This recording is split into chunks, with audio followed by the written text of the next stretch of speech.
Good morning. You're watching Business World Live. I'm Jes Delos Santos. Let's go straight to our top story. The Budget Department said that government agencies need to ramp up spending in December to shore up fourth quarter GDP.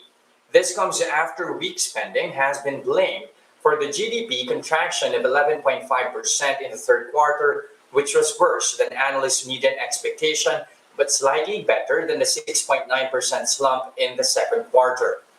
DBM Undersecretary Laura Pascua said Finance Chief Sonny Dominguez convened the Economic Development Cluster 2 weeks ago, where he asked agencies to implement catch-up plans to meet their original spending targets for the year. Representative from the DPWH, the DOTR, DepEd, the DOT, the DOT, DTI, and the DA attended the meeting, according to Pascua.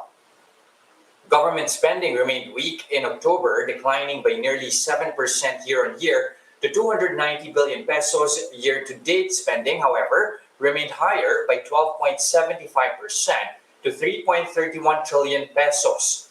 Meanwhile, Acting NEDA Chief Carl Kendrick Chua said economic managers are not keen on having a new bayanihan package. He said the priority for now is to fully spend the 4.1 trillion peso budget and the 140 billion pesos allotted under Bayanihan 2.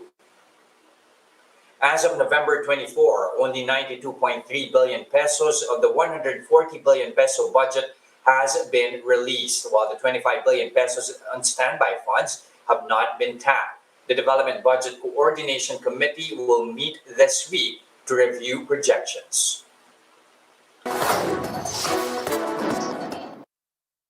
Now, here are other headlines we're keeping our eyes on. The Philippine Star reports that less people are venturing into agriculture, with PSA data showing that persons employed in the sector declined to 9.7 million last year, down 3% from 2018. This brings the drop in agriculture employment over the past 5 years to 14%, from 11.3 million in 2015. The sector's contribution to the country's overall employment also slipped from 29% in 2015 to the current 23%. A farmers group explains that one reason for the decline is the retirement of old farmers who are not being replaced by their children due to low incentive that go into farming. Agriculture data shows, though, that the average basic wage and salary paid to workers in the sector increased to almost 248 pesos per day last year, up 4% from 2018.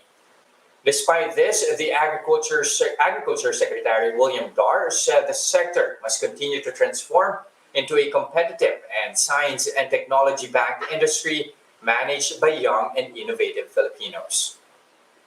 This also from the Philippine Star. Excise tax collections of the BIR and the BOC dropped in the first 9 months to 193 billion pesos from the 211 billion pesos in the same period last year. This is equivalent to 82.3% of the government's 235.3 billion peso revised target for the year. The DOF said the steepest decline in sin taxes from January to September was recorded in April, when Luzon was placed under an enhanced community quarantine. Collections of those started showing improvements by June, when quarantine measures eased in Metro Manila and other parts of the country. The uptrend continued up until September, with excise tax collections increasing by nearly 39% to 29.2 billion pesos. And the Finance Department says the proposed 25% lower corporate income tax rate under the Great Bill will be applied retroactively to July this year, once the measure is passed into law. Finance Secretary Sonny Dominguez explains that this policy will allow taxpayers to properly adjust their books and return for the filing season. The lower tax rate will thus cover half of the year. The Senate has approved the Great Bill on third and final reading last week. Albay Representative Joey Salceda said a bicameral is no longer needed since the House has agreed to adopt the Senate version of the measure. This means the Great Bill, which is part of the government's recovery package, is now up for the President's signature.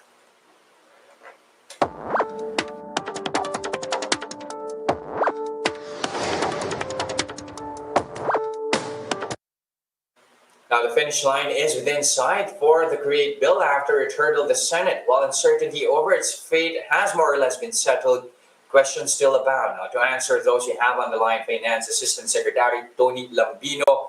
Good morning, Asec Tony. Great to have you here with us on the show.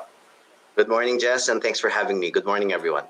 Okay, so one interesting thing about the version of the Senate on the Create bill here is that it actually expedites the reduction of corporate income taxes for to 20% for firms at least with less than 5 million peso net income annually. How much of a development is this?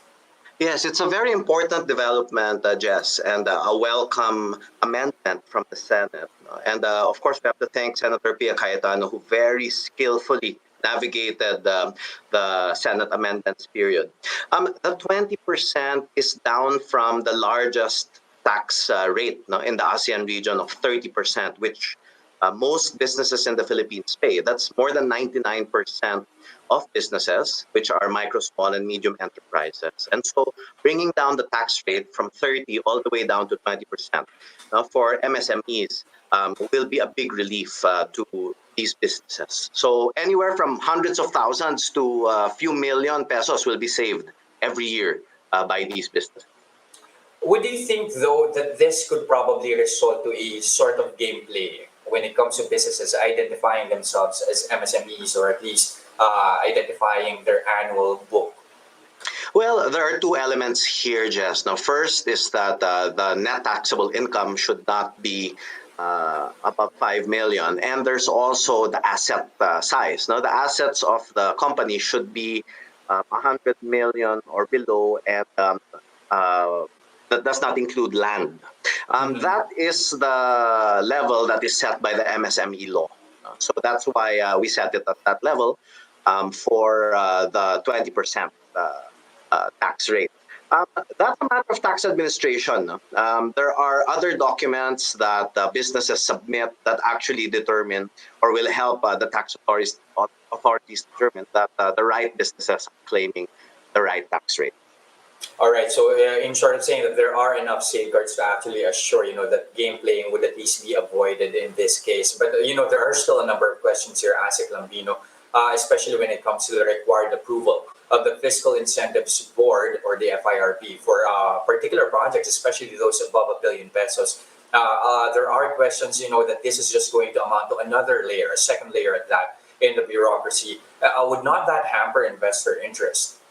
Actually, Jess, there are two pieces to this legislation. The Create bill has the reduction in the corporate income tax rates for a large majority of businesses in the country. Again, as I mentioned, more than 99% of companies are paying the regular tax rate, the corporate income tax of 30%, now down to 20% for small businesses and 25% for everybody else. So again, that's a big stimulus for our businesses, especially because they can use that money to keep operations going, pay for their bills, retain workers, especially. The second half of this reform is on the fiscal incentive side, as you mentioned, which is the tax discounts and exemptions we give to highly desirable investments.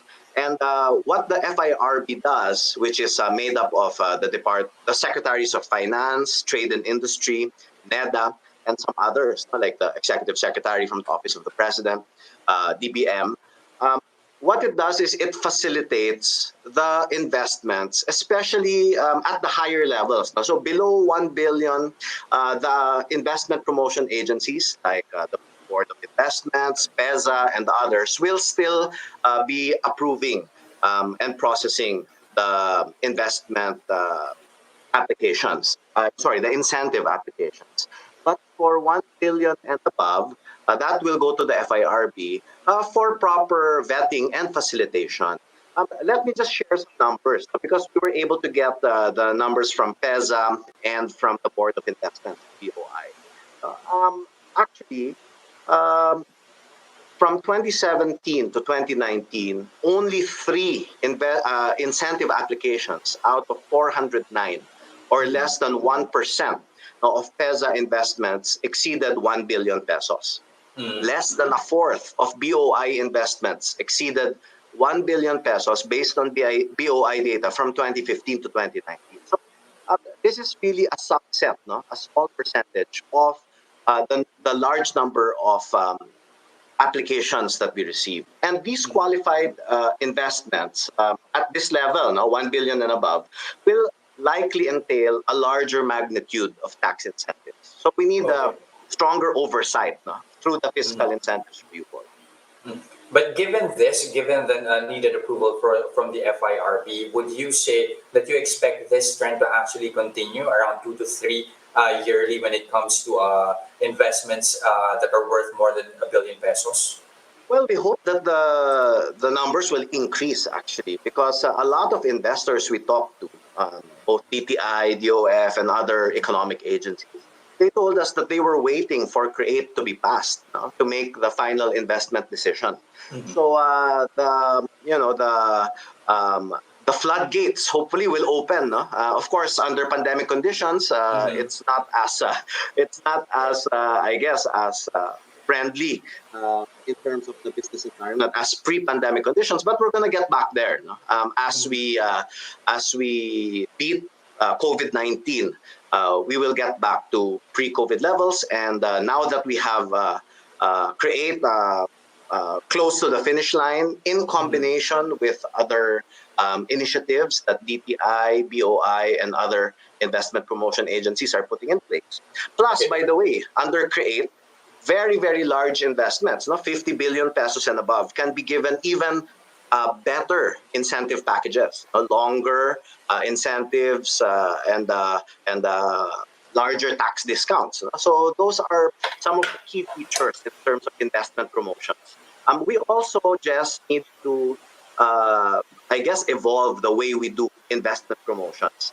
In the past, what we had were menus, no, of the IPAs. But maybe we can do more in terms of marketing the country as an investment destination. And again, working with DTI and other agencies, that's how CREATE was crafted, no, in order to be able to do that. Okay, that leads me to my next question here, Asec Lambino.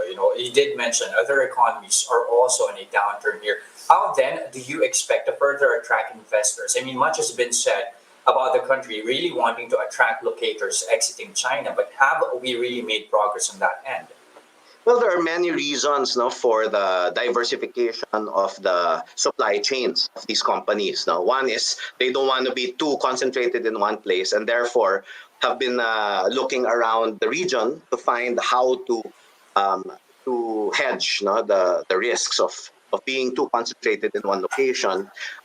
There are some natural advantages that other countries have. For instance, being right beside China or closer to China than we are.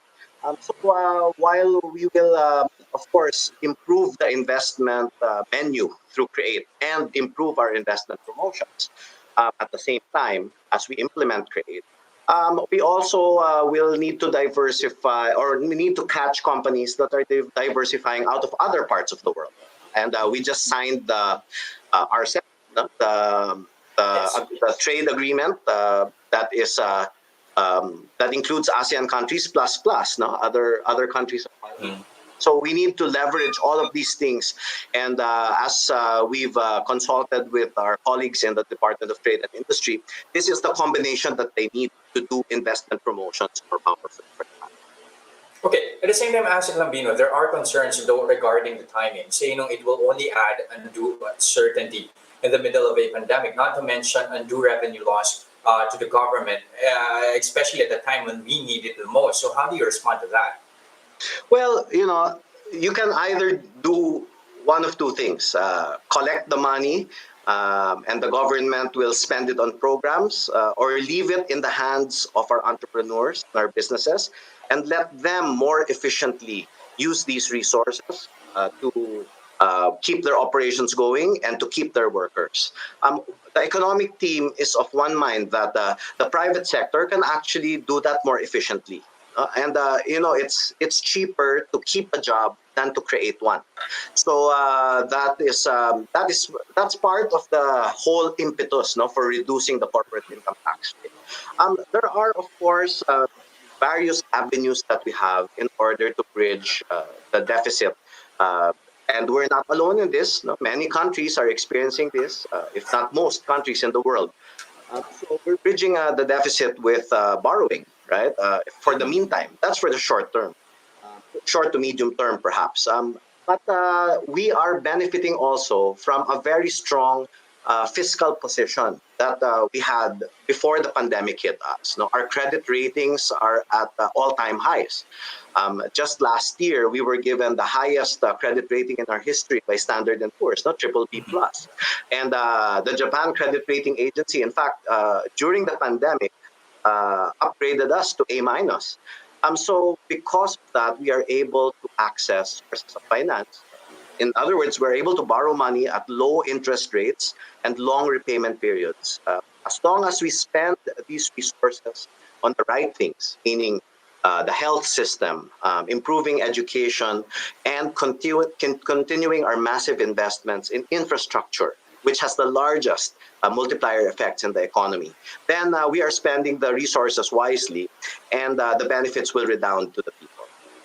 All right, thank you very much for your time, Asec Lambino. Again, uncertainty over the trade bill already settled with the finish line with insight. Again, thank you very much, Finance Assistant Secretary Tony Lambino. Thanks, sir. Thank you, Jess. Good morning. Now we'll have more news when Business World Live returns. Stay with us.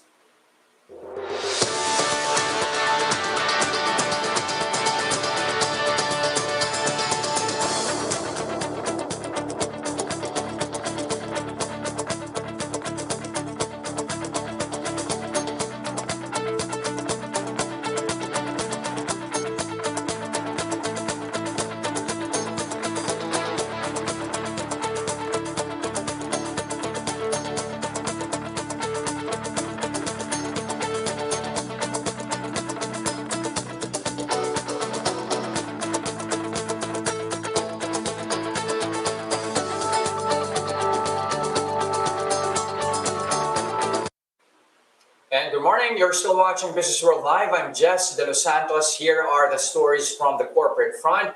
Signal TV continues to make waves in the pay TV industry after hitting 3 million subscribers this year.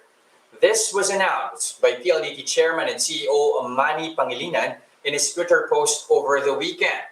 Pangilinan says this also translated to a strong EBITDA, or earnings before interest, tax, depreciation, and amortization. Recall that in 2018, Signal gained over 2 million subscribers, making it the most subscribed pay TV provider in the country since then. The Philippine Star reports that a consortium has submitted a 5 billion peso proposal to finally get rid of the heavy traffic along EDSA. The EDSA Rapid Trackway is designed as a complement to the EDSA MRT and would include the construction of 35 fully air-conditioned sky stations equipped with escalators, elevators, Wi-Fi, restrooms, and shops. 250 double-decker buses would be deployed with an average speed of 60 kilometers per hour and will only accept cashless payments. The Trackway project is led by investment banker and inventor Francis Yusenko. Other proponents of the project include the DLTV bus operator, Del Monte Motor Works, Micrologic Systems, BAC Engineering Services, and Lichu Property Consultants, among others. The SEC has tapped PayMaya to provide local businesses with more cashless options when paying for online services fees. In cooperation with the Treasury Bureau and Land Bank, the Commission will integrate the PayMaya checkout payment gateway in its online portal. This will enable users to use any Visa, MasterCard, and JCB credit, debit, and prepaid card, as well as PayMaya credits to pay for company registration fees, as well as other payments, fines, and penalties online. SEC Commissioner Calvin Lee said the addition of PayMaya's payment solutions provides a great push in the Commission.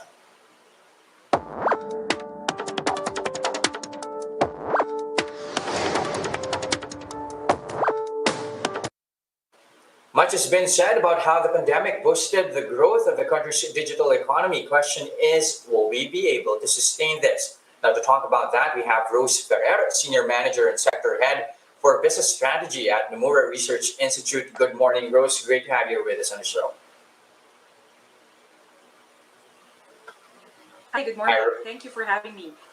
all right, Rose. Okay, so a lot has been said, like what we mentioned about how the digital economy has actually seen quite a meteoric rise here. GVM, in fact, gross merchandise value rising by as much as 4 billion US dollars.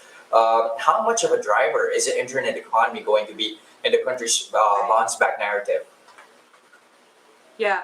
So basically, the estimated gross merchandise value for the digital economy for 2020 is at, as you mentioned, 4 billion US dollars, and 37% of that of the digital economy are actually new users.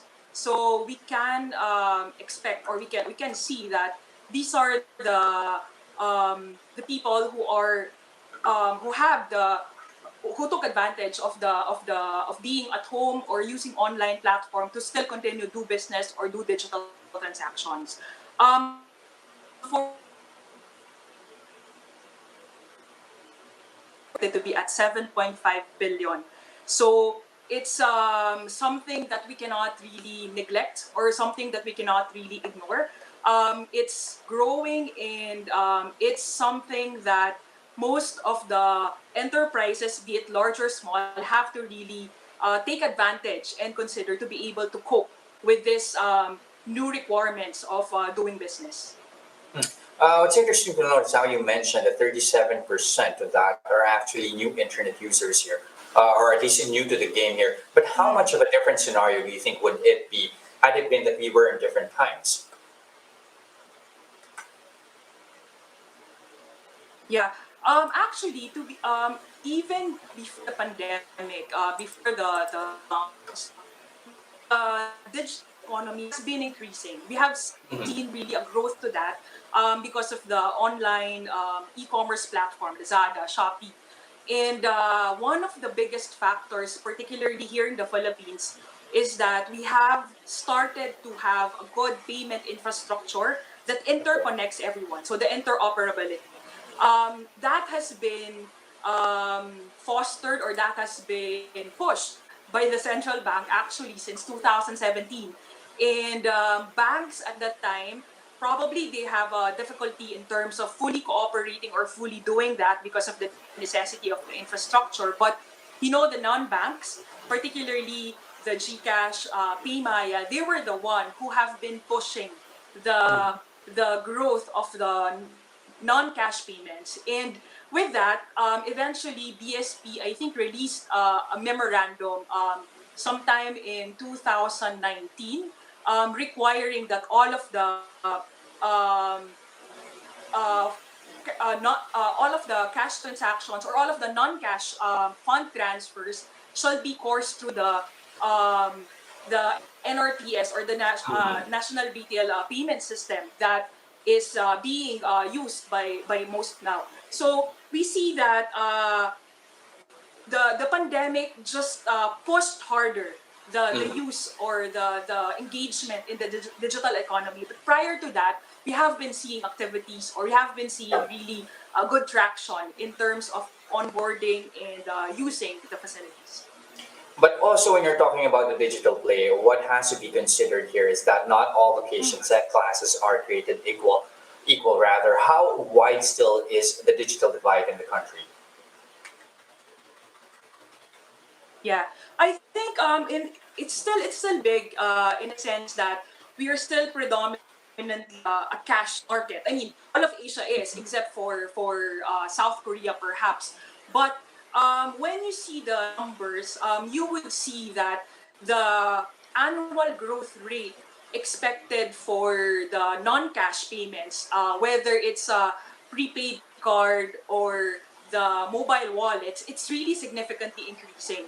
So I think it's a good move by the government, particularly the LGUs, to have started to use the mobile wallet. So, for example, in Manila government, I think they have a partnership with Paymaya, and the Makati government, they have a partnership with GCash. So this partnership, I think for Makati, it started in 2017, so before the pandemic, and then for Manila government, it was implemented during the pandemic. So this partnership enabled the government to provide the financial aids or assistance to their constituents via non-cash. And having this avenue or having this way, people are becoming more accustomed. So perhaps we would see that, especially the unbanked, especially those who don't really have an experience of using a prepaid card or a mobile wallet for that matter, they are now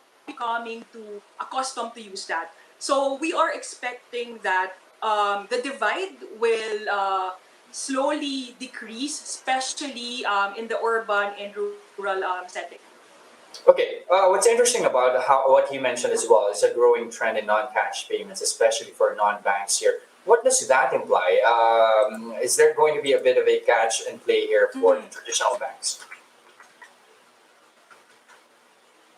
Yeah. So essentially, because the non-banks are more aggressive in a sense that they have the more leeway to be able to introduce more products or program partnerships. So we expect them to be the leader, or at least the one to be pushing forward, especially the unbanked, or especially the areas where it's really difficult for formal banks or traditional banks to penetrate.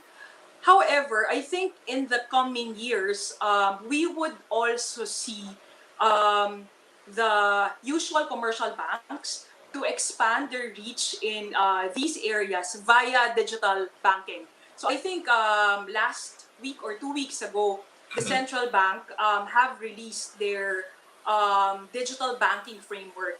And we have seen that there are more and more digital banks coming here in the Philippines. So we see them as really a driver to be able to expand the reach, and essentially these market players will just have to work together to be able to really cater to the unbanked, as this is really essentially the target or the goal of our central bank. Okay, everything that's been said so far in the interview, Rose, really establishes the fact that there has been a wide growth here, a high growth here for the country's digital play, digital economy. Question is, how do we compare to our neighbors here in Southeast Asia? Yeah, actually, that's a very good question. Well, we are not really far behind. I would say that it's nearly similar. Well, except for the case of Singapore, even before this, maybe 10 or more than, or 15, 20 years ago, they're already starting to increase the cashless payments, particularly in transportation or government services.